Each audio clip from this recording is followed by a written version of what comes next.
على عباده الذين اصطفى أما بعد فأعوذ بالله من الشيطان الرجيم بسم اللہ الرحمن الرحیم۔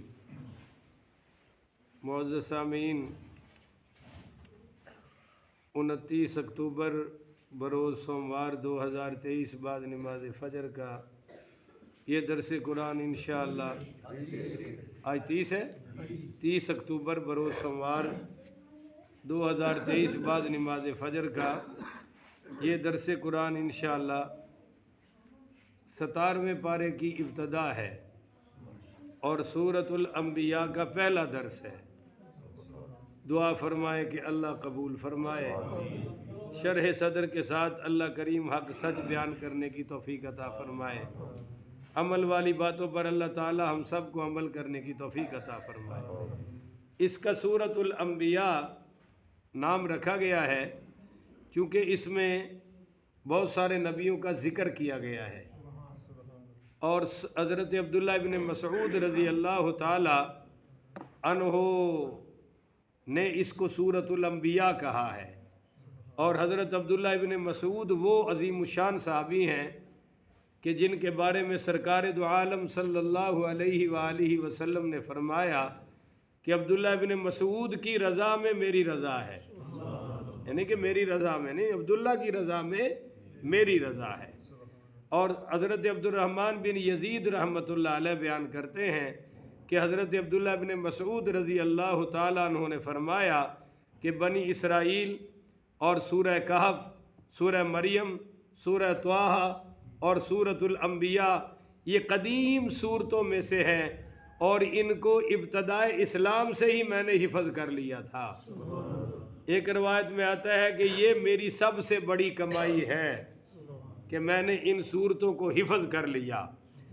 اس صورت کا نام سورۃ الانبیاء رکھنے کی دوسری وجہ یہ ہے کہ اس صورت میں 18 انبیاء علیہ السلام کا ذکر ہے۔ بعض کا تو نام موجود ہے اور بعض کے القاب لقب ذکر کیے گئے ہیں۔ مثلا نمبر 1 حضرت موسیٰ جن کا ذکر ہے، نمبر 2 حضرت ہارون، نمبر 3 حضرت ابراہیم، نمبر 4 حضرت لوط، نمبر 5 حضرت اسحاق، نمبر 6 حضرت یعقوب، نمبر 7 حضرت نوح، نمبر 8 حضرت داود، نمبر 9 حضرت سلیمان، نمبر 10 حضرت ایوب، نمبر 11 حضرت اسماعیل، نمبر 12 حضرت ادریس، نمبر 13 حضرت ذی الکفل، اور نمبر 14 حضرت ذنون، اور نمبر 15 حضرت زکریا، اور نمبر 16 حضرت یحییٰ، اور نمبر 17 پر حضرت عیسیٰ کا بھی ذکر ہے، مگر ان کو مریم کا بیٹا کہا گیا ہے، ان کا نام استعمال نہیں فرمایا گیا۔ اور نمبر 18 پر ہمارے نبی کریم صلی اللہ علیہ وآلہ وسلم کو رحمت للعالمین ذکر کیا گیا ہے، یعنی وہ جو آیت ہے نا وَمَا أَرْسَلْنَاكَ إِلَّا رحمت للعالمین، وہ اسی صورت کے اینڈ پر آ رہی ہے۔ سورۃ الانعام میں بھی 18 انبیاء علیہ السلام کا ذکر ہے۔ سورۃ الانعام میں 18 نبیوں کے ناموں کا ذکر ہے، اور وہ سورۃ الانبیاء سے پہلے نازل ہوئی ہے کیونکہ اس کے نزول کا نمبر 55 ہے، اور سورۃ الانبیاء کے نزول کا نمبر 71 ہے، تو وہ پہلے نازل ہوئی ہے، مگر اس کے باوجود اس کا نام ہے سورۃ الانعام، جبکہ اس کا نام سورۃ الانبیاء ہونا چاہیے تھا، پر انعام رکھا کیونکہ اس میں مویشیوں کا ذکر ہے، اور اس صورت میں الانعام کا لفظ 6 بار آیا ہے۔ سورۃ الانعام میں لفظ جو انعام ہے یہ کتنی بار آیا جی؟ 6 بار آیا ہے، اس لیے اس صورت کا نام الانعام رکھ دیا گیا، اور اس صورت کا نام الانبیاء رکھ دیا گیا۔ اس کے علاوہ کوئی اور خاص وجہ بیان نہیں کی گئی۔ انعام جانوروں کو کہتے ہیں۔ کس کو کہتے ہیں؟ اب میری کنیت ہے ابو انعام، ابو انعام، انعام اللہ میرے بیٹے کا نام ہے، تو اب وہ اچھے بھلے مولوی جب مجھے دعوت دیتے ہیں جلسے میں کہیں تقریر کے لیے، وہ کہتے ہیں جی اب تشریف لاتے ہیں ابو انعام، جانوروں کا باپ، وہ مجھے کہہ رہے ہوتے ہیں، اور میں ہنس رہا ہوتا ہوں کہ بھئی یہ مولویاں دا حال ہے تے قوم دا کی بننا ہے کہ نام کنیت ہے ابو انعام. ابو انعام کا مطلب انعام کا باپ, اور جب آپ ابو الانعام کہیں گے تو جانوروں کا باپ ہو جائے گا. تو پھر میں چوپی کر جانا بھی بھیڑے روڑ نالوں چوپی چنگی ہے.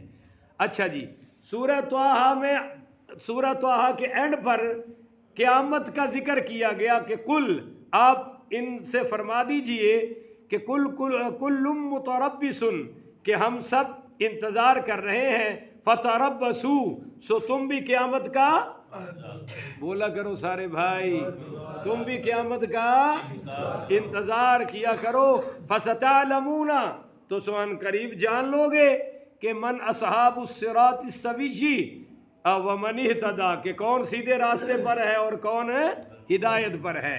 یہ سورہ طٰہٰ کے اینڈ پر آئی ہے, میں نے کل درس میں بیان کر دیا تھا. اور سورہ انبیاء کا اس کا جوڑ کیا ہے کہ اس کی پہلی آیت میں ہی آخرت کا ذکر آ رہا ہے, اقترب للناس حسابہم وہم فی غفلۃ معرضون. اچھا جی, دوسرا جوڑ یہ ہے سورہ طٰہٰ میں اور انبیاء میں کہ سورہ طٰہٰ کے آخر میں یہ تنبیہ فرمائی تھی کہ دنیا کی آرائش اور ذبائش سے کہ دنیا کی آرائش اور ذبائش سے فریب نہیں کھانا چاہیے, کیونکہ یہ سب چیزیں ختم ہو جانی چاہیے, ختم ہونے والی ہیں. کوئی بھی دنیا کی آرائش ذبائش, دنیا کی مال دولت, یہ کوٹھیاں بنگلے رہنے والے. چنانچہ فرمایا کہ وَلَا تَمُدَّنَّ عَيْنَيْكَ إِلَىٰ مَا مَتَّعْنَا بِهِ أَزْوَاجًا مِّنْهُمْ زَهْرَةَ الْحَيَاةِ الدُّنْيَا کہ اے میرے محبوب, ہم نے دنیا کی آرائش اور ذبائش کی چیزیں جو ان میں سے مختلف لوگوں کو دی ہیں, لِنَفْتِنَهُمْ فِيهِ تاکہ ان چیزوں کے ذریعے سے ان کو آزمایا جائے. آپ اس طرف نظر کر کے دیکھنے کی ضرورت ہے, آنکھ ہی نہ چکو. کیوں؟ وَرِزْقُ رَبِّكَ خَيْرٌ وَأَبْقَىٰ آپ کے جو رب کا رزق ہے وہ سب سے بہتر ہے اور ہمیشہ باقی رہنے والا ہے. اور سورہ انبیاء کی پہلی آیت میں یہ فرمایا کہ قیامت کا وقوع قریب آ چکا ہے, اور اس کا تقاضا یہ ہے کہ دنیا کی رنگینیوں اور دنیا کی دلچسپیوں سے دل نہ لگایا جائے, عبادت اور ریاضت میں دل لگایا جائے, اور اللہ تعالیٰ کے سامنے جن چیزوں کا حساب پیش کرنا ہے ان میں دل لگایا جائے, ان کی تیاری کی جائے. اور سورہ طٰہٰ کا آخر اور سورہ انبیاء کا اول دونوں قیامت کے قریب کی خبر دے رہے ہیں اور اس کی تیاری کی ہمیں نصیحت فرما رہے ہیں. تو اللہ تعالی ہمیں عمل کی توفیق عطا فرمائے. اس صورت کے جو موضوع ہیں, مقاصد ہیں اور مسائل ہیں وہ بڑے کمال کے ہیں. سب سے پہلے تو اسلام کے عقائد پر بحث کی گئی ہے, توحید, رسالت, قیامت, مرنے کے بعد اٹھنا, جزا اور سزا, یہ سارے مسائل اس صورت میں بیان کیے گئے ہیں. اور ساتھ ہی انبیاء علیہ السلام کے قصے بھی ذکر کیے گئے ہیں. اور اس صورت کی ابتدا قیامت کی ہولناکیوں اور اس کے ڈرانے سے کیا گیا ہے تاکہ لوگ لہو و لعب اور یاد الہی سے غافل کرنے والی چیزوں سے بچ جائیں اور ان میں مشغول نہ ہوں, مشغول ہونے سے بھی بچ سکیں. اور کفار مکہ سیدنا محمد صلی اللہ علیہ وسلم کی رسالت کا اس لیے انکار کرتے تھے کہ آپ بشر ہیں جی, آپ کھاتے پیتے ہیں جی. تو اللہ نے فرمایا میں نے تو سارے نبی بشر بھیجے ہیں, سب کا انکار کر دو گے؟ آخر عیسائی حضرت عیسیٰ کو مانتے ہیں, وہ بھی بشر ہیں. یہودی حضرت موسیٰ کو مانتے ہیں تو وہ بھی بشر ہیں. پر یہ مسئلہ بتا دیا گیا بشر تو ہیں پر تمہارے جیسے نہیں ہیں. اس دور کا بے ایمان نبیوں کو بشر سمجھتا تھا, اپنے سے کم تر معاذ اللہ, اور آج کے بد مذہب بد عقیدہ حضور کو اپنے جیسا اور اپنے آپ کو نبی جیسا بشر سمجھتے پھر رہے ہیں.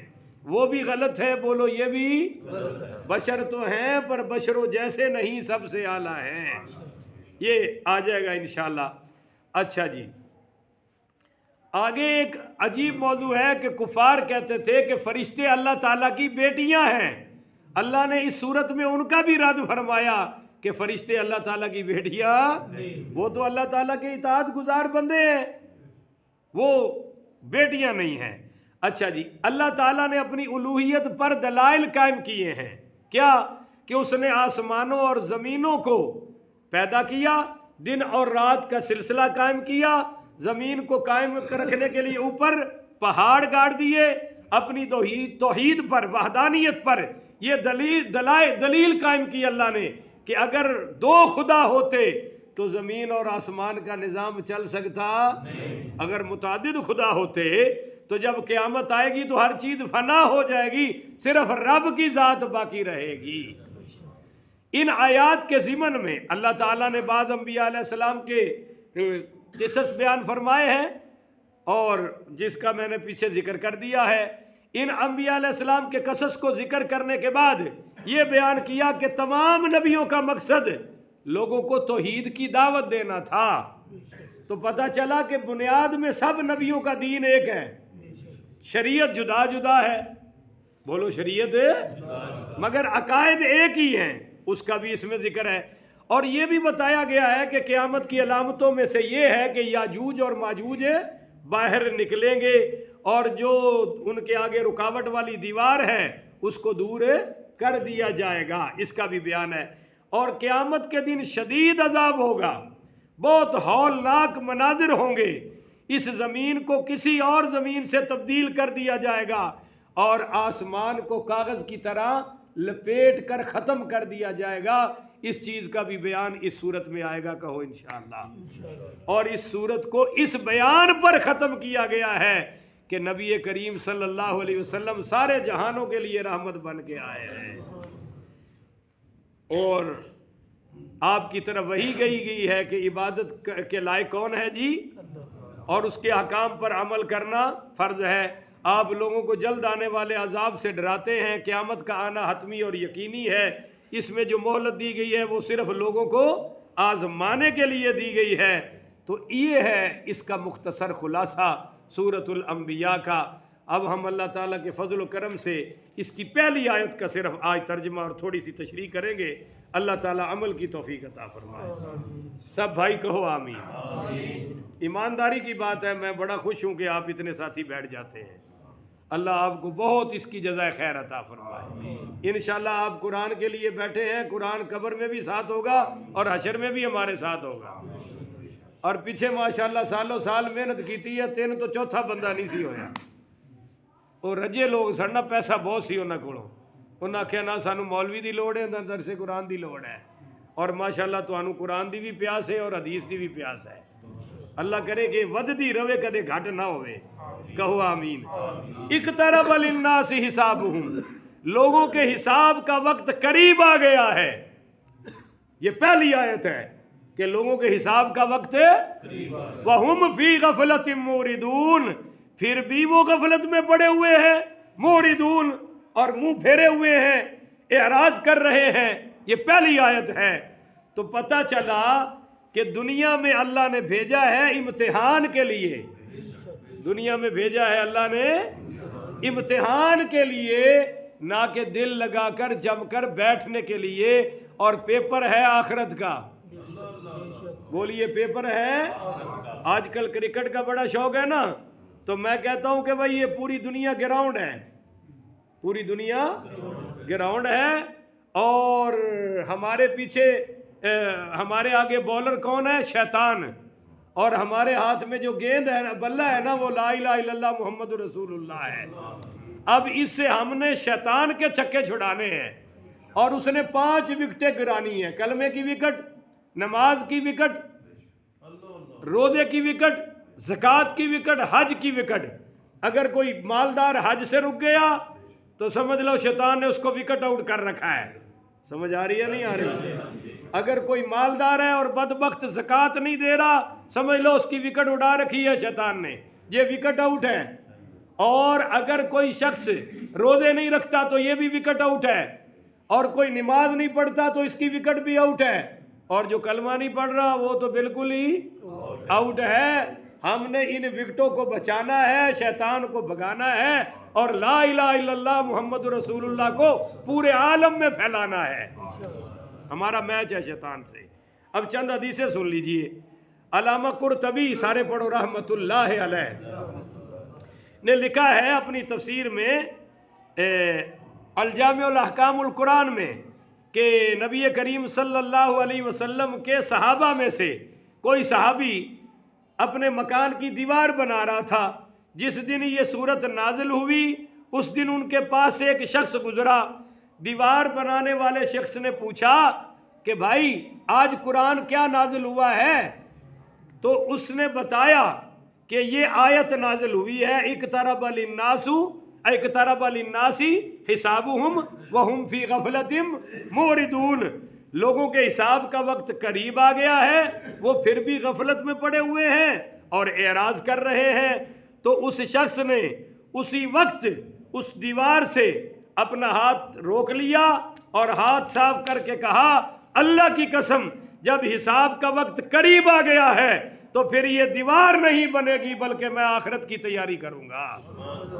وہ دیوار بھی انہوں نے مکمل اتنے ایک مولوی دے 8 مکان بنے ہوئے نے اور وہ لوگوں سے چندے مانگ مانگ کے صدقے اکٹھے کر کر کے زکاتے اکٹھے کر کر کے مدرسوں کے نام پہ کوٹھیاں بنا کے بیٹھے ہیں بے وقوف، اور سمجھتے ہیں کہ داڑھی کی وجہ سے شاید حساب ہی نہیں ہوگا، مولوی ہونے کی وجہ سے حساب ہی نہیں ہوگا، بلکہ مولویوں سے سخت حساب ہوگا. اس کو تو پتہ تھا، نہیں سمجھے ہو؟ اس کو تو پتہ تھا. عوام تو اندھیرے میں ہے اور فخر سے بتاتے ہیں میرے 8 مکان ہیں، میرے 6 مکان ہیں. ان کو کیا منہ دکھائیں گے جنہوں نے دیوار بھی مکمل نہیں فرمائی اور آخرت کی تیاری میں لگ گئے. اگلی حدیث سنیے. حضرت عبداللہ ابن عمر پڑھیے رضی اللہ ہو. یہ حضرت عمر پاک کے بیٹے ہیں اور اتنے بڑے عالم ہیں کہ 10 سال میں حضور سے سورہ بقرہ سیکھی ہے. 10 سال میں. اور تواڈے منڈے 6 مہینے قرآن پڑھ کے فارغ ہو جاندے نے. 10 سال لگے ہیں صرف سورہ بقرہ سیکھنے میں. حضرت عبداللہ بن عمر رضی اللہ تعالیٰ عنہ بیان کرتے ہیں کہ رسول پاک صلی اللہ علیہ وآلہ پڑھا کرے نا صلی اللہ علیہ وآلہ وسلم ہمارے پاس سے گزرے. اس وقت ہم اپنی جھونپڑی کو درست کر رہے تھے. کس کو درست کر رہے تھے؟ محلہ دی گل نہیں ہے. آپ نے پوچھا یہ کیا کر رہے ہو؟ ہم نے عرض کیا کہ یہ جھونپڑی ٹوٹ پھوٹ رہی تھی، ہم اس کو بنا رہے ہیں اس خدشے سے، اس خوف کی وجہ سے کہ کہیں چھاتے گر نہ جائے. تو آپ نے فرمایا اجل اس سے بھی پہلے آنے والی ہے، اجل اس سے بھی پہلے آنے والی ہے. گھر تو بنا رہے ہو، آخرت کا گھر کس نے بنانا ہے؟ آخرت کی تیاری کس نے کرنی ہے؟ تو یہ حدیث سنن ترمذی میں بھی ہے، مصنف ابن ابی شیبہ میں بھی ہے اور سنن ابو داود میں بھی ہے، سنن ابن ماجہ میں بھی ہے اور صحیح ابن حبان میں بھی ہے. تمام کتب حدیث میں یہ حدیث ہے. ایک حدیث اور سنیے. حضرت انس بن مالک پڑھیے رضی اللہ تعالیٰ عنہ بیان کرتے ہیں کہ رسول پاک صلی اللہ علیہ وسلم باہر نکلے تو آپ نے ایک شخص کی رہائش گاہ پر اونچا گنبد دیکھا. کیا دیکھا جی؟ ہاں ہن تے اور کمال کر دینا، اونچے بنا دینے ٹینکی تے نال مودی ہانڈی ٹنگ دیندے نے. پوچھا بھئی یہ ہانڈی پٹھی کیوں ٹنگی ہے؟ وہ جی نظر نہ لگ جائے. میں کیا کمال ہے جی، یہ ہانڈی ان نظر تو بچائے گی. نہیں سمجھ رہے ہو؟ 18-19 لاکھ دی گڈی لئی تے تھلے سکی جُتی بن لئی کالے کپڑے نال. پوچھا جی کیوں؟ وہ جی نظر نہ لگ جائے. میں کیا تینوں نہ لگ جائے اپنے منہ تے بھی ایک بن لے. نہیں سمجھے ہو؟ گڈی قیمتی ہے یا مالک قیمتی ہے؟ یار بول دے نہیں ہو بادشاہ این تو نہ کرو. تو چودھری پیچھے ہی بہ تو کیوں بولنا ہے بھائی؟ تسی او ویکھو ٹیک لائی ماشاءاللہ، بول کے جواب دیو نا. بھئی 18 لاکھ دی گڈی لئی ہے اور تھلے سکی جُتی بنی ہے. بھئی کیوں بنی ہے؟ او جی نظر نہ لگ جائے. تو میں کیا جُتی قیمتی ہے یا مالک قیمتی ہے؟ کہنا جی مالک. میں کیا پھر ایک منہ تے بن لو تانوں نظر نہ لگ جائے. ایک ہانڈی پٹھی اپنے سر تے بھی رکھو نا کہ مالک تے تو ہے مکان دا، کتے تینوں نظر نہ لگ جائے. او بھائی جب رب نہ بچائے تو کوئی دنیا کی طاقت نہیں بچا سکتی، اور جب رب بچانے پہ آئے تو کوئی دنیا کی طاقت بولو بال بھی بانکا. پتہ نہیں یہ عقیدہ لوگوں کو کب سمجھ آئے گا. وہ دیکھا کہ اس کے مکان پر وہ جناب گنبد بنا ہوا ہے. آپ صلی اللہ علیہ وآلہ وسلم نے پوچھا یہ مکان کس کا ہے؟ بتایا گیا جی ایک انصاری صحابی کا ہے. تو بہرحال آپ صلی اللہ علیہ وسلم گزر کے چلے گئے. یہ انصاری شخص صبح حضور کی محفل میں آیا, اس نے سلام کیا, حضور نے جواب ہی نہیں دیا. دیکھ لو, ایک گنبد ہے اور ہم نے یہاں 8-8 کوٹھیاں بنا رکھی ہیں, اور کوئی اللہ کا خوف نہیں ہے کہ مرنا بھی ہے کہ نہیں ہے. اور وہ چلے جاؤ آپ ڈیفینس میں, وہاں تو کیا بات ہے. اور ساڑھے غریباں دے خیر خواہ ہونے جنہاں دے 400 کنال چ ایک مکان ہے, 400 کنال چ, سمجھ رہے ہو. تو بہرحال اس نے 3 مرتبہ حضور کو سلام کیا, آپ نے جواب نہیں دیا. وہ حضور کے سامنے آ کے سلام کرتا تھا, سرکار چہرہ ادھر فرما لیتے تھے. اس نے صحابہ سے پوچھا, بھائی کیا بات ہے, میری اتنی قسمت کیوں ہار گئی کہ حضور جواب ہی نہیں دے رہا ہے. انہوں نے کہا وہ تیرا گنبد دیکھا ہے سرکار نے, جو تو نے مکان پہ بڑا خوبصورت بنایا ہے, بس جب سے سرکار نے دیکھا ہے وہ آپ کو پسند ہے, یہ اسی کا نتیجہ ہے. تو یہ صحابی گئے اور انہوں نے گرا دیا. بولو, انہوں نے گنبد گرا دیا. جب سرکار دوبارہ گزرے تو آپ نے وہ دیکھا کہ وہ تو گرا ہوا ہے, تو پوچھا بھئی وہ گنبد کہاں گیا. تو صحابہ نے کہا یا رسول اللہ, وہ آپ نے منہ موڑا تھا نا, تو اس نے ہم سے پوچھا, ہم نے وجہ بتا دی, تو اس نے گنبد پھر گرا دیا آپ کو راضی کرنے کے لیے. تو آپ صلی اللہ علیہ وسلم نے فرمایا ہر عمارت اس کے بنانے والے پر مبال ہے, پکڑ کا سبب ہے, سوا اس عمارت کے جو اس نے اپنے رہائش میں لانی ہے, اس کی پکڑ نہیں ہوگی. باقی ہر عمارت کی بنانے والے پر پکڑ بھی ہوگی اور بولو وبال بھی. ان غریبوں کے خیر خواہوں کو چیک کرو نا, وزیروں کو, مشیروں کو, ہر شہر میں ایک بنگلہ بنا رکھا ہے. اچھا جی, حضرت عبداللہ ابن مسعود, سارے پڑھو رضی اللہ تعالیٰ, بیان کرتے ہیں کہ رسول پاک صلی اللہ علیہ وآلہ وسلم نے فرمایا میری اور دنیا کی مثال اس طرح ہے جس طرح کوئی سواری پر سوار ہو اور بڑی گرمی کا شدید دن ہو تو وہ کسی درخت کے نیچے تھوڑی دیر آرام کرنے کے لیے ٹھہر گیا ہو. بس میں بھی دنیا میں اس طرح ہی ٹھہر رہا ہوں. حضرت عبداللہ ابن عمر رضی اللہ تعالیٰ عنہ بیان کرتے ہیں کہ رسول پاک صلی اللہ علیہ وسلم نے میرا کندھا پکڑ کر فرمایا کہ دنیا میں ایک مسافر کی طرح رہو, یا اس شخص کی طرح رہو جیسے کوئی شخص راستہ کراس کر رہا ہو, دنیا کو کراس کر کے گزرتے جاؤ آخری کی طرف. حضرت ابن عمر کہتے تھے کہ جب تم شام کو پاؤ تو صبح کا انتظار نہ کرو, اور جب صبح کو پاؤ تو شام کا انتظار نہ کرو, ہو سکتا ہے کہ شام سے پہلے موت آ جائے. اور فرمایا کرتے تھے کہ اپنی صحت کے ایام میں, بیماری کے ایام کے لیے نیک عمل کر لو, اپنی زندگی میں موت کے لیے نیک عمل کر لو, کیونکہ جب تم بیمار ہو گئے تو کوئی عمل نہیں کر سکو گے, اور جب موت آ گئی تو پھر تو عملوں کا دروازہ ویسے ہی بند ہو جائے گا. یہ صحیح بخاری میں حدیث موجود ہے جو میں نے بیان کی ہے, اور بھی کتب حدیث میں ہے. اب ایک حدیث اور سن لیجئے. ابن جعدہ بیان کرتے ہیں کہ رسول پاک صلی اللہ علیہ وآلہ وسلم کے اصحاب نے حضرت خباب ابن ارت رضی اللہ تعالی عنہ, یہ وہ صحابی ہیں جن کو کلمہ پڑھنے کی وجہ سے آگ کے انگاروں پر گھسیٹا گیا تھا. ان کا ماس جل گیا, چربی پگھل گئی, خون کی وجہ سے آگ کے انگارے تو بجھ گئے پر شمع ایمان کوئی نہ بجھا سکا. ہاں جی, کلمے کی محبت کوئی نہیں بجھا سکا. تو ان کی بیمار ہوئے تو ان کی عیادت کرنے گئے صحابہ, اور کہا کہ آپ کو خوشخبری ہو اے ابو عبداللہ. یہ ابو عبداللہ ان کی کنیت تھی, ان کے بیٹے کا نام عبداللہ تھا, کہ آپ سیدنا محمد صلی اللہ علیہ وسلم کے پاس حوض کوثر پہ حاضر ہوں گے. ہوئے ہوئے ہوئے ہوئے. حضرت خباب نے کہا کہ یہ کیسے ہوگا کہ میں حوض کوثر پر پہنچوں گا, کیسے ہوگا, حالانکہ یہ اس گھر کی نچلی منزل ہے اور ایک منزل میں نے اوپر بھی بنائی ہوئی ہے.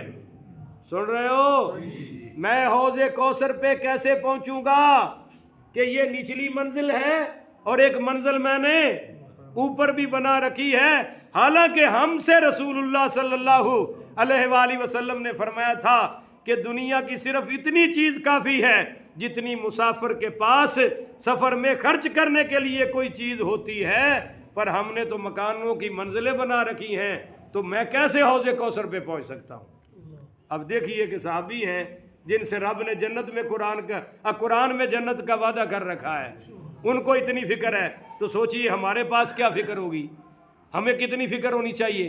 اب ایک واقعہ اور سنیں، حضرت سعد بن ابی وقاص پڑھیے رضی اللہ تعالی عنہ بیان کرتے ہیں کہ یہ حضرت سعد بن ابی وقاص حضرت سلمان فارسی کی عیادت کرنے گئے تو وہ رونے لگ پڑے، حضرت سلمان۔ تو حضرت سعد نے کہا ہے عبداللہ آپ کو کیا چیز رلا رہی ہے؟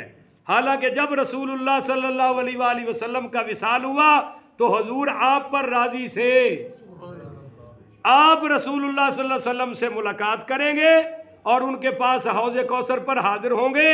تو حضرت سلمان نے کہا کہ میں موت سے گھبرا کر نہیں رو رہا، میں تو دنیا کی ہرس پر رو رہا ہوں، دنیا کی لالچ پر رو رہا ہوں۔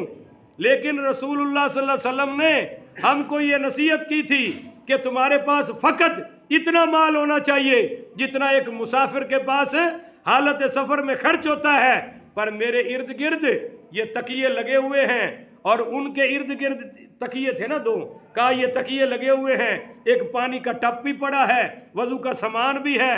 تو حضرت سعد نے تسلی دیتے ہوئے کہا حضرت سلمان کو، اے ابو عبداللہ آپ ہم کو نصیحت کیجئے جس پر ہم آپ کے بعد عمل کریں۔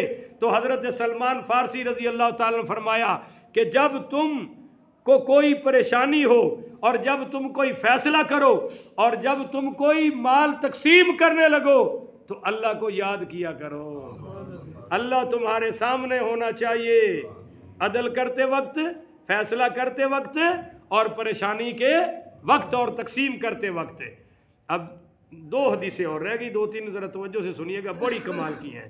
حضرت عبداللہ ابن مسعود پڑھو رضی اللہ تعالیٰ، یہ ذرا دل کے کانوں سے سنیے گا، بڑا لطف آئے گا اور پورا معاشرہ سمجھ آئے گا۔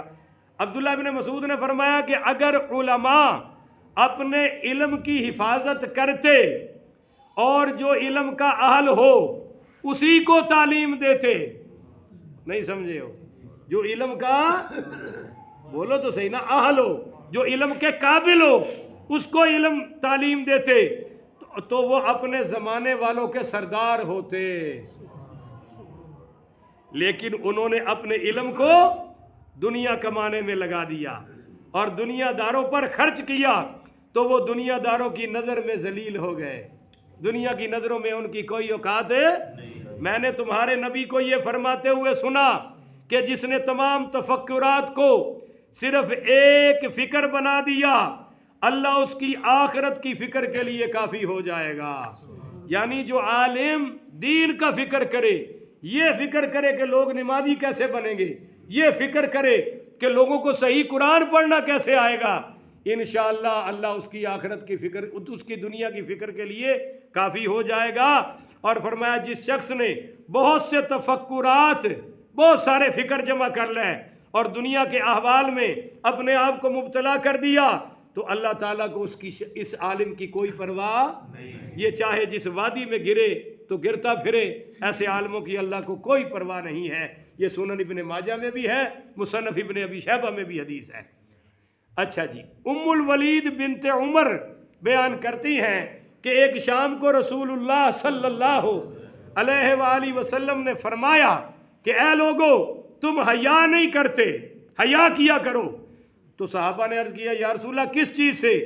فرمایا تم اس چیز کو جمع کرتے ہو جن کو تم کھاتے نہیں ہو، اور مکانوں کو بناتے ہو جن میں تم نے رہنا نہیں ہوتا، اور تم ان چیزوں کی امید رکھتے ہو جن کو تم حاصل کر نہیں سکتے، ان چیزوں سے حیا کرو۔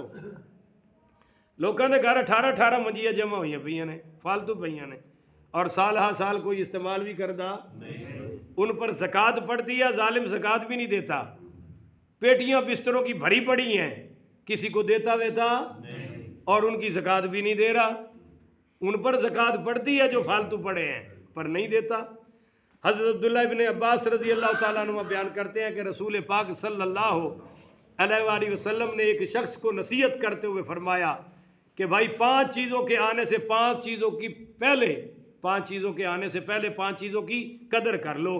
پہلے نمبر 1 جوانی کو بڑھاپے کے آنے سے پہلے، نمبر 2 صحت کو بیماری کے آنے سے پہلے، نمبر 3 خوشحالی کو غربت کے آنے سے پہلے، نمبر 4 فرصت کو مصروفیت سے پہلے، نمبر 5 زندگی کو موت کے آنے سے پہلے پہلے قدر کر لو۔ اگر یہ چیزیں آ گئی تو وہ 5 چیزوں کی قدر نہیں ہو سکے گی۔ اچھا جی، ان حدیثوں کا یہ مطلب ہے کہ مال ضرورت کا ہو تو اچھا ہے، ضرورت سے زائد ہو تو اللہ کی راہ میں خرچ کرنا، صدقہ کرو، زکوٰۃ ادا کرو۔ اللہ ہمیں اس کی توفیق عطا فرمائے۔ عبد الرحمن بن عوف یہ ٹاپ 10 صحابہ میں سے ہیں۔ ٹاپ 10 سمجھتے ہو؟ جن کو حضور نے 10 صحابہ کو نجد دنیا میں جنت کی خوشخبری عطا فرمائی، ان میں ہیں حضرت عبد الرحمن بن عوف۔ اور یہ بڑے مالدار تھے، بہت زیادہ مالدار تھے۔ ایک دن وہ حضرت ام سلمہ رضی اللہ تعالیٰ عنہا کے پاس آئے، حضور کی زوجہ کے پاس، اور کہنے لگے اے میری ماں، مجھے ڈر ہے کہ مال کی کثرت کہیں مجھے برباد نہ کر دے۔ تو حضرت سیدہ ام سلمہ ام المومنین پاک رضی اللہ تعالیٰ عنہ نے فرمایا اے میرے بیٹے، تو اپنے مال کو اللہ کی راہ میں خرچ کیا کرو، اللہ کی راہ میں۔ تو زہری بیان کرتے ہیں کہ حضرت عبد الرحمن بن عوف نے رسول اللہ صلی اللہ علیہ وسلم کے ہوتے ہوئے عہد میں اپنے مال میں سے 4000 دینار صدقہ کیے۔ کتنے جی؟ 4000۔ اب یہ 4000 آج کے لگا لو، لاکھوں سے اوپر چلے جائیں گے، ٹھیک ہے جی۔ پھر 40000 دینار صدقہ کیے، پھر 40000 دینار دوبارہ صدقہ کیے، پھر 500 گھوڑے سامان لاد کر اللہ کی راہ میں دیے، پھر دوبارہ 500 اونٹنیاں اللہ کی راہ میں خرچ کر دیں۔ اور ان کا عام مال تجارت کے ذریعے سے آتا تھا، جیسے آتا تھا ویسے ہی خرچے۔ آپ کو مزے کی بات بتاؤں، پورا مدینہ گھنٹیوں سے گونج اٹھا، Tina ton ton ton ton. ام المومنین سیدہ عائشہ پاک رضی اللہ تعالیٰ عنہ نے پوچھا یہ کیا ہوا؟ کہا جی یہ عبد الرحمن ابن عوف کی تجارت کا منافع مدینہ میں آیا ہے۔ وہ جانوروں پر آتا تھا نا، تو اس کی گھنٹیوں سے یہ مدینہ گونج اٹھا ہے۔ تو حضرت اماں عائشہ نے فرمایا ہاں میں نے حضور سے سنا ہے کہ عبد الرحمن اپنے گھٹنوں کے بل رڑ کر جنت میں داخل ہوگا۔ یعنی مال اینا ہے کہ چل کے جا سکتا، ایک گوڈیاں تے جائے گا۔ تو حضرت عبد الرحمن نے یہ بات سن لی، وہ جتنا مال آیا تھا سارا اللہ کی راہ میں خرچ کر دیا، اور کہا کہ اماں جی سے کہنا میں انشاءاللہ اپنے پاؤں پر چل کر جنت میں جاؤں گا۔ اپنی سخاوت کی وجہ سے اپنے پاؤں پر اللہ کی راہ میں۔ اچھا، زہری رحمت اللہ علیہ بیان کرتے ہیں کہ عبد الرحمن ابن عوف رضی اللہ تعالیٰ نے وصیت کی تھی کہ شہدائے بدر میں سے جو صحابہ باقی ہیں ان میں سے ہر ایک کو 400 دینار دیے جائیں، اور وہ تعداد میں 100 صحابہ تھے، ان میں سے ہر ایک کو 400 دینار دیے گئے۔ حضرت عثمان بھی ان میں سے تھے، انہوں نے 1000 گھوڑے اللہ کی راہ میں دینے کی وصیت فرمائی تھی۔ یعنی حضرت عثمان جیسے غنی کو بھی عبد الرحمن ابن عوف نے وہ 400 دینار ہدیے میں پیش کیے۔ یہ تھی سخاوت۔ اگر اس طرح مال ہو تو پھر تو کوئی حرج نہیں ہے، پر اگر مال پر سانپ بن کے بیٹھا ہو، 40,000 والے کی بھی پوری ہو اور 80,000 والا کہے جی میرا تو گزارا ہی نہیں ہوتا، نہیں سمجھے ہو، 2 لاکھ والا کہے مورے تو بڑا تو غریب ہی کوئی نہیں، تو پھر مال جیب میں ہو تو اچھا ہے، دل میں ہو تو بہت برا ہے۔ جیسے کشتی پانی کے اوپر رہے تو منزل پہ لے جاتی ہے، اور اگر پانی کے اندر چلی جائے تو برباد کر دیتی ہے۔ مال دل کے اندر آئے تو انسان کو برباد کرتا ہے، جیب میں رہے تو خیر صلاح منزل پہ لے جانے کا ذریعہ بن جائے گا۔ اور یاد رکھیے مالدار ہے ہی وہ جو خرچ کرتا رہے، اور جو جوڑ جوڑ کے گن گن کے الذی جمع مالا وعدد، جمع مال وعدد، جمع کرے عدد، گن گن کے مر جائے، یہ مالدار نہیں چوکیدار ہے۔ پیچھے اولاد جو مرضی کرے، یہ تو چوکیدارہ کرتا مر گیا، یہ چوکیدار ہے، مالدار ہے۔ مالدار وہ ہے جو اپنے اوپر بھی خرچ کرتا ہے تو اللہ کے لیے، اولاد پر بھی خرچ کرتا ہے تو اللہ کی رضا کے لیے، اور اللہ کی راہ میں بھی خرچ کرتا رہتا ہے۔ اللہ تعالیٰ سے دعا ہے اللہ تعالیٰ مجھے اور آپ کو عمل کی توفیق عطا فرمائے. آمین. آخر ودعوانا ان الحمدللہ رب العالمین.